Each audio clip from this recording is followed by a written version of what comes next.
Hey, what is going on, guys? Welcome back to another Pokemon Go video. In this video, we're going to be going over the entire new Terms of Service that Niantic has just put out. They actually have not updated the Terms of Service in the past 2 years. This is the first time that they've done it since the launch, which is pretty crazy. And of course, this is definitely in regards to the Brandon Tan situation. I feel like these are definitely linked in some sort of way. Anyways, though, this video is not to go over any of that information. I've already made 2 different videos on that topic. You guys can go ahead and check it out if you are interested. This video is to go over all of the details that I found were really interesting and just stuff that I think you guys should know about in the Terms of Service.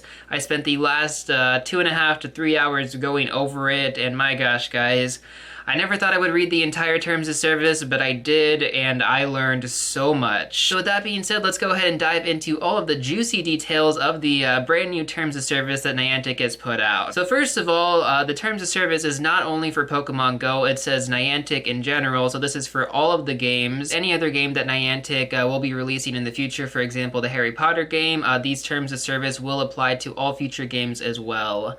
The next thing is going to be in regards to refunds. For example, if your account was terminated or suspended, they will not refund you your Pokecoins. So for example, Brandon Tan had so many Pokecoins on his account before he got suspended. So all those Pokecoins that he had on there, those are all non-refundable, which really sucks, to be honest, because that probably was a lot of money. I would assume like over thousands of dollars invested into Pokecoins. And because his account was suspended by Niantic, he will not be getting a refund for any of that, which is honestly terrible. I think that's, again, another reason why they put out the Terms of Service, like, following directly after his ban, because I'm sure he would have tried to at least get back his money that he spent on the game, which, unfortunately, he won't be able to do anymore. My recommendation to you guys is to not hoard a bunch of Pokecoins on your account. I would not recommend, buying Pokecoins in bulk or anything like that. Only buy them as you need them as necessary, because if you, for whatever reason, get suspended, you won't be able to get a refund on them anymore. And if I didn't mention this before, this is all new Terms of Service information. So, a couple days ago, this wasn't relevant. Now this is basically what we have to go off of. So that is really important. I definitely think that that's some good information there. You guys should definitely not hoard your Pokecoins, especially if you're paying for them. Don't buy them in bulk. And the next thing is that they collect info about us from our phones. This is something that was discovered in the past few updates from people data mining, which is something that isn't super new. But again, this is listed in the new Terms of Service now, so they're basically data mining our phones for information on us. And I sort of feel like this is an invasion of privacy, but I guess we can't really do anything about it. I don't know, guys. Honestly, I'm just letting you know.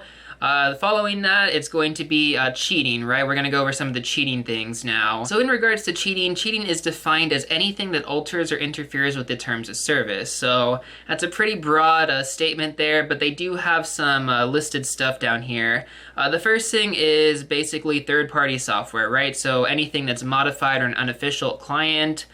For example, like spoofing apps or IV checkers would fall into that category. They also listed multiple accounts in one service, which also means in one game. So basically what that means is that if you have an account in Pokemon Go and then you have a separate account in like Ingress or something like that, right? Like another one of their games, that's completely fine. But if you have like 2 accounts in Pokemon Go and then 1 account in Ingress, that is technically against the Terms of Service because you can only have 1 account in each game. I mean, there is sort of a gray area to that. For example, anybody that got suspended, if they started over a brand new account and then, they got their old account back, what do they do? Because now they're left with 2 accounts. So that's just a small gray area that I found in there, and I'm sure there's going to be a lot more gray areas that you guys will point out in the comments section, but that's just something I felt was a little bit concerning, because it's like, for example, if I get my account back, I'm already playing on an account right now. Like, what do I do? Because technically I'll have 2 accounts. I'm sort of assuming that it just means that you gotta play on 1 account. If you have multiple accounts, you have multiple accounts, but I think they're just referencing that you should just be playing on 1 account only per game. The next one is going to be sharing accounts. So this means, like catching Pokemon for friends or, doing EX raids for them. This all qualifies under the sharing account. It really doesn't make a difference if you're raiding for your girlfriend, boyfriend, significant other, family member, all of this falls onto the sharing accounts, and so that's, again, against the terms of service now. And so this information wasn't in the terms of service before, like I previously mentioned, so I found it interesting that they did add this in now. I feel like it's honestly a good thing because they are being more specific about it. So, you know, for anyone that's like, oh, like I caught for my friend, or like I'm gonna do a raid for my friend, you know, it's like that's technically against the terms of service. So it's like if you're calling out multi-accounters and you're calling out spoofers, you're also breaking the terms of service. So don't be a hypocrite is what I'm saying. The next one is going to be falsifying location, pretty much GPS spoofing. We all know what this is. And then following that, it's going to be selling and trading accounts. Pretty much like you go on eBay, you type in Pokemon GO level 40 account, you can find accounts on there. That is against the terms of service. You cannot sell or trade your account. And so that's pretty much going to be it for the various methods of cheating in game. Those are all of the things that they have listed. Maybe they'll add more in the future, but for right now, this is what it is. Now, the next thing on our list is going to be that they can check your device for existence of exploits or unauthorized software. So this one is sort of vague, and I think this is also the reason for a lot of false positive bans. So for example, if they're picking up on an app that has nothing to do with Pokemon GO and it's not harmful in any way, but it's getting flagged in their system, this can actually lead to a wrongful suspension. And because they're so vague about it, this is definitely something that I can see causing problems in the future. But unfortunately, because this is probably not going to happen to that many players, this will honestly just be swept under the rug. And this is definitely something that I wanted to point out because in regards to a lot of wrongful suspensions that I've seen over the past few months, this could be a direct reason for why that's happening. So following that, the next thing is that they do not support jailbroken devices or rooted devices. This is actually something that you can get banned for, and I have actually seen a few people that have gotten suspended for having a rooted device and trying to play Pokemon GO. So that's definitely something you want to find out if you do have. I'm not 100% sure on what exactly is a rooted device. Maybe one of you guys can let me know in the comment section down below. I would really appreciate the information. Now the next thing is going to be that you are responsible for all activities on your account. So for example, if your account gets hacked and somebody's on there doing some really bad stuff, you're basically held responsible for it. Whether or not you realize it, that's basically what Niantic is saying here. So the next thing is that they can suspend/terminate your account at any time without notice to you. So pretty much if you're not complying with the terms of service, they're suspecting fraud, cheating, misuse of content, unlawful activity, basically any of this stuff can lead to a suspension or termination of your account, and they do not need to notify you. Also, something that I found incredibly interesting is that inactive accounts will be terminated, but they will notify you in advance. So if you haven't played your account since 2016, I would definitely log on once in a while. To be honest, I'm not even sure why this is in the terms of service. Like, why would they terminate accounts for being inactive? That just makes no sense. Like, in most games, if you don't play for a really, really long time, they're not going to terminate your account. You can always go back to it. But apparently Niantic is like, hey guys, we don't have enough space. So, you know, if you're not playing that often, we're going to terminate your account. Really, really weird. I don't know why they're doing that. But anyways, that's in the terms of service now. Now the next thing is also a little bit weird as well. You can terminate your own account at any time by visiting the help center. So I'm not entirely sure how this works, but apparently you can terminate your own account. So yeah, that's a little weird as well. The next thing is going to be that children under 13 cannot use the app. So this is basically just going back to Niantic Kids and all the stuff regarding that. Some more details on that matter is that Niantic declines any responsibility regarding purchases made by a child without permission. So, you know, if you have a kid and they're going on the App Store, they're buying a bunch of Pokecoins, Niantic will not be held responsible. And I'm pretty sure it's because this has actually happened quite a number of times to them. So Niantic isn't responsible anymore, guys. If your kids are buying stuff without your permission, unfortunately, you're gonna have to go through Apple or the Google Play Store to get that back. Now following that, the next thing is going to relate to content creators. Basically, you can make as much content as you want as long as it follows the terms of service. So pretty self-explanatory, right? Niantic will not claim ownership rights in user content. Niantic can use the content for reproduction. So a good example of that would be the global Pokemon GO series that they did over summer. You know, Pokemon Master Holly, Reversal, Trainer Tips, Mystic 7, etc. Basically, they can just use whatever content that they film and they produce as sort of a reproduction, which really isn't that big of a deal. I just kind of wanted to go over that, you know, whatever you do, Niantic can go back and use your footage at any time, at any point. And so, yeah, just be careful what you're putting out there, because you never know what Niantic might want to take from you, right? They're probably not going to take anything too crazy, though, so I wouldn't really worry about it too much. Anyways, moving on here. This is in regards to trading, so kind of a very interesting topic here because this is actually going to relate to Brandon Tan. So you cannot sell traded items or you cannot charge people for rare Pokemon, basically. And like I said, this is in relation to Brandon Tan and his catching services. I feel like they specifically put this in here for him. So that was rather interesting. And of course, they did list that they can terminate your account at any time if they find that you are, doing this. And once again, we have already seen that over the past couple of days. So yeah, I just wanted to throw that in there for any of you guys who are like, oh, hey, that's not in the terms of service. It is in the terms of service, and if it wasn't before, it definitely is now. Anyways, though, moving on here. So you cannot redistribute Pokecoins. This one is pretty self-explanatory. I don't think anybody has ever really tried to do this, but basically your in-game currency is not really supposed to be something that you can like redistribute or use in any other way except for in-app purchases. The weird thing about this, though, is that Niantic can actually modify, eliminate, and terminate your Pokecoins at any time without notice to you. So if they just felt like, hey, you know what, let's get rid of 10,000 Pokecoins on this guy's account, they can do that. Although they did also mention that they will usually let you know 60 days in advance, but they also said that they would do it without notice. So, I mean, they don't really have to let you know, guys. That's all I'm trying to say here. So be careful about how many Pokecoins you have on your account. I already went over this at the start of the video, but it's definitely something you're going to want to pay attention to. Like, don't buy in bulk, just only buy as you need it. Now, the next thing is actually something I think I've already gone over. You cannot resell your account or rent out your account. And even though I don't think I've heard of anybody renting out their account, they listed that in the terms of service. And so basically what they're saying is just don't resell your account. Renting account is sort of a weird term to use, but I guess people do rent their account like, hey, I'll give you my account for 7 days, give me like $30 or something like that. That's probably what they mean, although I've never seen a circumstance like that. I guess I just felt the need to add that in there.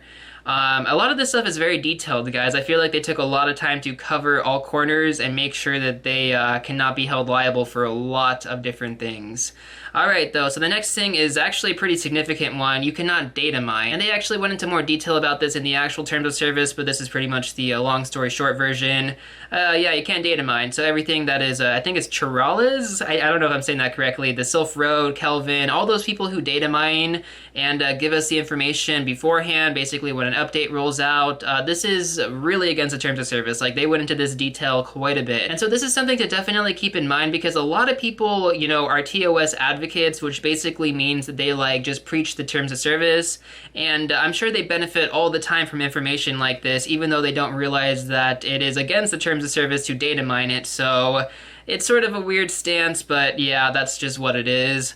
Alright, so the next thing is that Niantic can monitor your account for the purpose of operating services in compliance with the terms of service. So basically what this means is that Niantic can just look at what you're doing on your account at any given time. Although they're probably not going to, they just listed this in here. And this was actually in the terms of service beforehand, so this is not something that's actually new. Alright, so now let's go ahead and move on over to some of the other stuff here in regards to the ticket sales and events. So you can actually buy tickets for friends as long as you have their permission or their rights.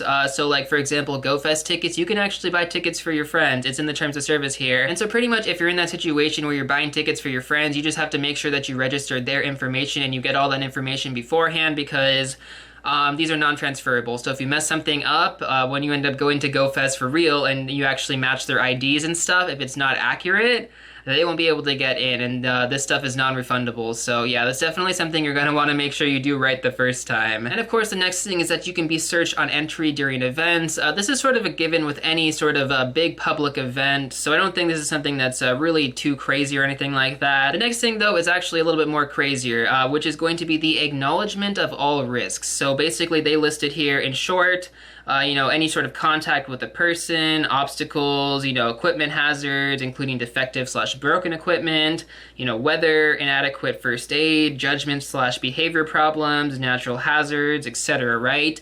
And that's just the short list that I sort of compiled here. It does go into more detail in the actual terms of service. Basically, all they're saying, though, is to just take precaution before events because they're not going to be held liable for anything that basically happens. Moving on. So any sort of schedules in-game, like live in-game experience, activities, perks, items, rewards in connection with any event are subject to change and are not guaranteed. So basically, if you go to an event and you're expecting some crazy spawns or a lot of Pokestops, these are not guaranteed. Basically, they're saying that, you know, whatever event you go to, they're not guaranteeing anything, and it can always change as time goes on. So for example, if during the middle of the event they're like, hey, you know what, I think the spawns are too much, we're gonna take them back, they can actually do that. And they're just listing that in there just for protective reasons, obviously, you know, like they don't want to get sued or anything like that. This is all just liability stuff, guys. Niantic just wants to cover all their corners, which is completely fine. I think any company should be doing this. Okay, now the next thing is that Niantic will refund your ticket if the event is canceled or rescheduled. However, they will not reimburse your travel costs. So this is sort of a big issue during the first Go Fest, where a lot of people wanted to get reimbursement for their travel costs because the event was a failure. So they pretty much covered this now in their terms of service. That's not going to happen again. They'll reimburse you your ticket, and they'll probably, you know, compensate you in some way just because they don't want the bad publicity, but, you know, obviously they're not going to reimburse your travel costs. So just take that into consideration when you book flights and you book hotels and stuff. Just know that Niantic will not cover you in case the event is a flop. That's all they're saying here. So that's pretty much going to do it for the events section of the terms of service. Now let's go ahead and move on over to the beta tests. So this one is actually really cool because it's not something that we've seen them talk about too much. And so what they say in here is, you know, that it's confidential, you can't make videos on it, you can't share any info, you know, you can't talk about it with your friends. This stuff is extremely confidential. You're basically just undercover if you are a beta tester. So that's something to keep in mind. Also, you do not get compensated for participating. This is completely voluntary. So if you are a beta tester, all you're getting is basically the ability to test it beforehand, which I think is actually pretty self-explanatory. In most cases, in regards to beta testing, it is voluntary, and all you get to do is really just experience the game before everyone else is, which in all honesty, that itself is a perk. So I mean, take it however you want, but you're not going to get paid for this. Niantic also owns all the rights to the info, so basically anything you uncover or anything that, you know, you find in-game, Niantic owns all of those rights. And they also recommend, if you are a beta tester, to use a phone that is not your personal phone, because whatever happens to it, they are not liable. So if you have contacts on your phone or just like a lot of business-related stuff, do not use that phone if you are a beta tester. That's pretty much what they're saying. And as far as what happens if you actually leak any of the information as a beta tester, Niantic will seek equitable relief as the court deems appropriate. So pretty much that is a vague answer. I don't think it's going to be anything crazy, but if you do leak the information, you're probably going to have to go to court over it.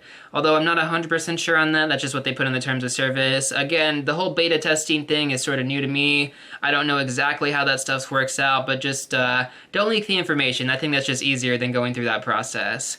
Alright, so let's go ahead and move on here. Now they also say you assume all risks from using third-party websites. I think that's sort of a given. They're not responsible for any bad service or cell network connection, so like if you have AT&T, Verizon, Sprint, T-Mobile, it does not matter, guys. I think they're just sort of relating this to the GoFest 2017 incident where pretty much everybody was just struggling with network connection. And even at one of the Safari zones, I think they were having a lot of network issues, even though they had the cell towers and stuff. And so like I said previously, guys, they're just covering their corners. There's nothing wrong with that. This is good that they're putting this in there for their own liability and stuff. Okay, so the next thing is actually something that is really, really important. They do not guarantee the game quality, timeliness, completeness, truthfulness, or accuracy. And so pretty much what they're saying here is that what you get is what you get, and that's all there is to it, you know? They're not gonna give you some amazing product, or like if they advertise something, they don't actually have to meet the accuracy of it. So a good example of this would be if you trade a really old Pokemon, you're more likely to get a lucky version of that Pokemon. Pretty much this goes down to the accuracy.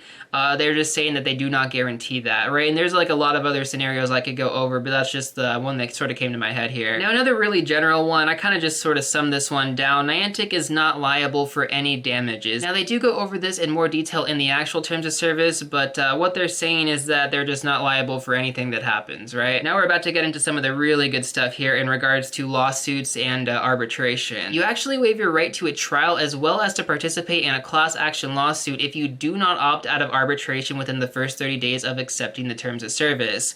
And this is also included when they update the terms of service. So for example, you know, like in the past, I don't know, like 2016, right? when you accepted the terms of service back then, or even if you started late and you accepted the terms of service, you have 30 days to basically send them an email to termsofservice@nianticlabs.com, basically saying that, you're going to opt out of arbitration, right? That's what you have to send them. If you don't opt out of this, you have to go through arbitration, and that is your only form of seeking any sort of legal action. So that's definitely something I do recommend, especially now that we do have the option to do this again because they did update the terms of service. And so pretty much like I said, all you have to do is just send an email to termsofservice@nianticlabs.com telling them that you want to opt out of the arbitration. And that's all you have to do, guys. And then after that, you can go ahead and, go through a trial or, participate in a class action lawsuit, which I guarantee if a lot of people opt out of arbitration, now that we have 30 days to do it, like your last day would be November 1st if you accepted the terms of service today, we can all participate in a class action lawsuit against them. Although, I don't know who's going to initiate it to begin with, but if they do, and you opt out of arbitration, you can participate in that. And so that's definitely something that I recommend that you do because you do want to have the right to a trial as well as to participate in a class action lawsuit in case anything happens, right? Because with Niantic, you never know. Anyways, though, let's go ahead and move on from this. There's actually a lot more information in regards to arbitration and what that's like to go through it, but you guys can go ahead and check out the terms of service if you are interested in any of that. It's just way too detailed for me to cover, and I just feel like that's a topic on its own. So I just wanted to sort of sum up the fact that you can opt out of arbitration, and that's personally what I recommend that you do. Now, the next thing is actually sort of in regards to after you opt out of arbitration and you can actually go ahead and litigate. Basically, you're going to have to do this in one place, and that is going to be in the state/federal court in Northern California. Pretty much close to where they're located because they're located in San Francisco, and so pretty much if you do go through a trial, you're going to have to do it in Northern California. We made it, guys. We're finally at the last thing here, and that is going to be that the new terms of service will replace the old/prior terms of service agreement. So anything that was in the old terms of service has now been replaced with the new terms of service, and yeah, that's about it. Oh my gosh, that was so much stuff to go over. I don't even feel like I have time to give my thoughts on this, so we can just do that in another video. Now that we're finished going over the entire terms of service, there's a couple things I want to kind of go over before we go ahead and end out the video here. The first thing is in regards to the cheating aspect of the game. Niantic has actually laid it down a little bit better than before in regards to the fact that they listed multi-accounting, they listed sharing accounts, GPS spoofing, selling/trading accounts, patching services like Brandon Tan was doing, all that stuff, guys. Using third-party apps, like even IV checkers, modified software, whatever it is, guys. If you are using it, and I'm not going to tell you not to use it, I'm just going to say be careful, right?